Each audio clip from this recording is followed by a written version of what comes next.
بسم اللہ الرحمن الرحیم۔ السلام علیکم ورحمۃ اللہ وبرکاتہ۔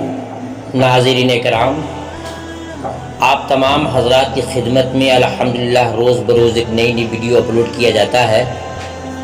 آج کا جو عمل ہے آیت الکرسی کا عمل ہے، جو کہ بہت ہی خاص وظیفہ ہے، جس کے کرنے سے آپ کو کسی بھی قسم کی پریشانی ہو، چاہے وہ پریشانی مالی اعتبار سے ہو، پھر جسمانی اعتبار سے ہو یا کاروبار کے اعتبار سے ہو، کسی اعتبار سے کوئی بھی پریشانی آپ کے ہو، انشاءاللہ اس قرآن شریف کی آیت الکرسی کے وظیفہ سے مکمل طور سے آپ کی پریشانی ختم ہو جائے گی۔ آیت الکرسی کا وظیفہ جیسے کہ آپ لوگوں نے سنا ہے یا جانتے ہوں گے کہ قرآن شریف کے تیسرے پارے کی یہ متبرک آیت ہے، جو آیت نمبر 255 ہے۔ اس کی بہت ہی فضیلت آئی ہے، کیونکہ اس میں توحید باری کے ساتھ ساتھ اسماء الحسنی کا ذکر ہے۔ آیت الکرسی پڑھنے سے آپ شیطان کے ہر قسم کے مکر و فریب سے محفوظ رہیں گے۔ اس کے تعلق سے ایک زبردست واقعہ ہے، تو انشاءاللہ پیش کروں گا۔ آپ سے میری گزارش ہے کہ ویڈیو کو مکمل دیکھیں، کیونکہ خود شیطان نے اس آیت کے بارے میں اعتراف کیا ہے اور خود اپنی زبان سے کہا ہے کہ اس کی کتنی بڑی خوبی ہے۔ لہذا ویڈیو کو مکمل سنیں تاکہ پوری جانکاری آپ کو ہو جائے اور عمل کرنے کا ذوق اور شوق پیدا ہو۔ اس سے پہلے آپ سے اس کے خاص فوائد کو گناتا ہوں، جیسے کہ سورہ آیت الکرسی پڑھنے سے جب کوئی شخص اس کو پڑھتا ہے گھر سے نکلتے وقت، تو اللہ تبارک و تعالیٰ اس آیت الکرسی کی برکت سے 70,000 فرشتے اس کے چاروں طرف سے اس کی نگرانی اور حفاظت کے لیے ڈال دیتے ہیں۔ جو کوئی شخص گھر میں داخل ہوتے وقت آیت الکرسی شریف کو پڑھتا ہے تو اللہ تبارک و تعالیٰ اس گھر سے محتاجی اور غریبی کو، فقر و فاقہ کو ختم کر دیتے ہیں۔ اگر کوئی شخص وضو کے بعد آیت الکرسی کو ایک مرتبہ پڑھ لیتا ہے تو اللہ تبارک و تعالیٰ 70 درجے اس کے بلند کر دیتے ہیں۔ اور اگر کوئی شخص سوتے وقت اس کو پڑھ لے تو اللہ تعالیٰ ایک فرشتہ اس کے سوتے وقت سے لے کر کے بیدار ہونے تک، صبح اٹھنے تک ایک فرشتہ کو مقرر کرتے ہیں جو اس کی حفاظت کرتا رہتا ہے، یعنی کہ وہ انسان آیت الکرسی پڑھنے والا اللہ کی نگرانی میں رہتا ہے، فرشتوں کی حفاظت میں رہتا ہے۔ اب آئیے آپ کے سامنے اس واقعہ کو پیش کرتے ہیں، جس کے بارے میں سچا واقعہ ہے، جس کو پیارے نبی جناب محمد رسول اللہ صلی اللہ علیہ وسلم نے بتایا ہے۔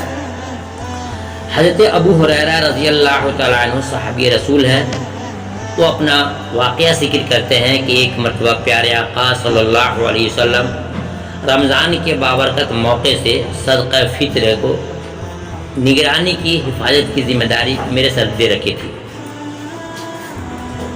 ایک رات ایسا ہوا کہ ایک شخص آیا اور اس بیت المال کے سامان سے اپنے دونوں ہاتھوں میں بھر کر کے، اٹھا کر کے لے کر جانا چاہا۔ اچانک میں نے دیکھ لیا اور اس کے ہاتھ کو پکڑ لیا۔ اس سے ہم نے کہا کہ بے شک تجھے میں پیارے آقا صلی اللہ علیہ وسلم کے دربار میں پیش کروں گا۔ وہ رونے لگا، گڑ گڑانے لگا اور اپنے بچوں کے ذاتی کا عذر بنایا کہ بچے زیادہ ہیں، مجبوری ہے، اس لیے لے جا رہا ہوں۔ مجھے ترس آیا، میں نے اس کو چھوڑ دیا۔ صبح کی نماز کے بعد پیارے آقا صلی اللہ علیہ وسلم نے فرمایا کہ تمہارے رات کے قیدی کا کیا ہوا؟ آپ نے سچ بات بتایا کہ ایک شخص آیا اور جب وہ لے کر کے جانے لگا تو میں نے اس سے کہا کہ میں تجھے اپنے نبی کے سامنے پیش کروں گا۔ وہ عاجزی کرنے لگا اور اپنے بچوں کی زیادتی کا ذکر کیا کہ بچے زیادہ ہیں، مالی تنگی ہے۔ مجھے اس پہ ترس آیا، ہم نے اس کو چھوڑ دیا۔ آپ نے کہا کہ وہ جھوٹا ہے اور پھر وہ رات میں آئے گا۔ میرے آقا صلی اللہ علیہ وسلم کے بتانے کے بعد مجھے پورا یقین ہو گیا کہ ضرور وہ شخص آئے گا۔ سچ میں پھر وہ شخص دوسری رات میں آیا اور پھر ایسے ہی کر کے وہ جانے لگا۔ میں نے اس کے ہاتھ کو پکڑ لیا اور کہا کہ آج تو میں تجھے ہر حال میں پیارے آقا صلی اللہ علیہ وسلم کے دربار میں پیش کروں گا۔ اس نے پھر وہی بات دہرائی، بچوں کی زیادتی کی، یعنی کہ بچے زیادہ ہیں، غربت ہے۔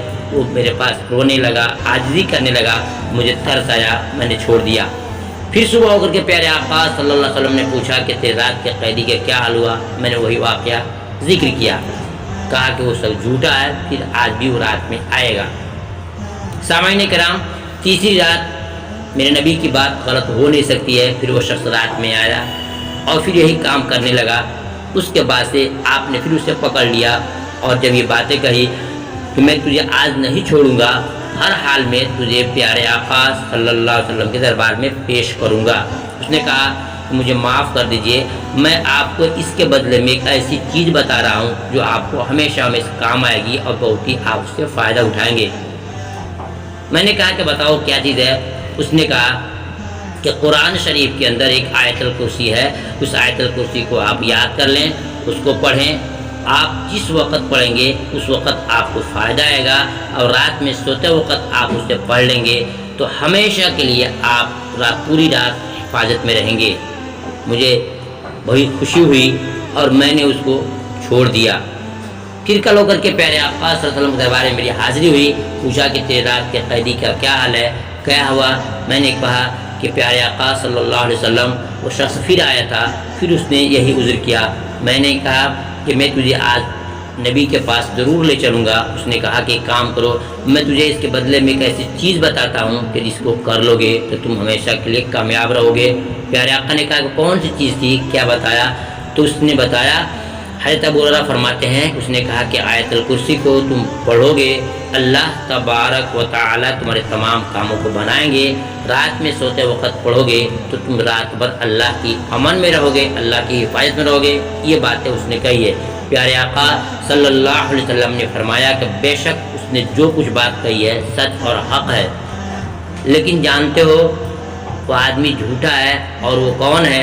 کہا کہ آپ فرمائیں کہ کون ہے؟ فرمایا کہ وہ شیطان تھا۔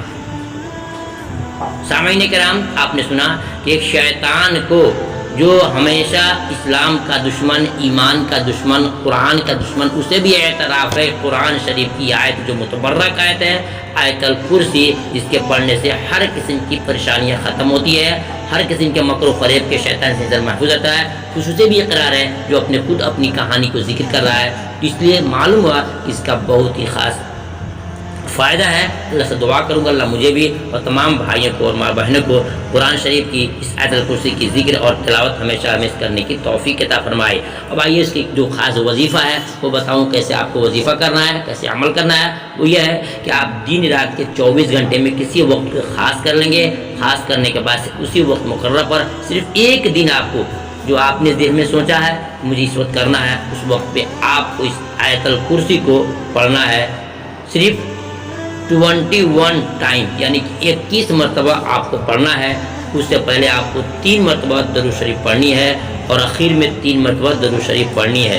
انشاءاللہ اس کی کرنے کے بعد پھر اپنے ہاتھوں کو اٹھا کر کے عاجزی کے ساتھ اپنے گناہوں کی مغفرت کراتے ہوئے اللہ رب العزت سے اپنے تمام جو مقاصد ہیں، جو ضرورت ہیں، جو حاجتیں ہیں کہیں۔ انشاءاللہ آپ کے کہنے میں دیری ہے، اللہ کے دربار میں کسی چیز کی کمی نہیں ہے، انشاءاللہ آپ کی مقصد، آپ کی ضرورت پوری ہو جائے گی۔ امید کرتا ہوں میری بات آپ کو سمجھ میں آئی ہوگی۔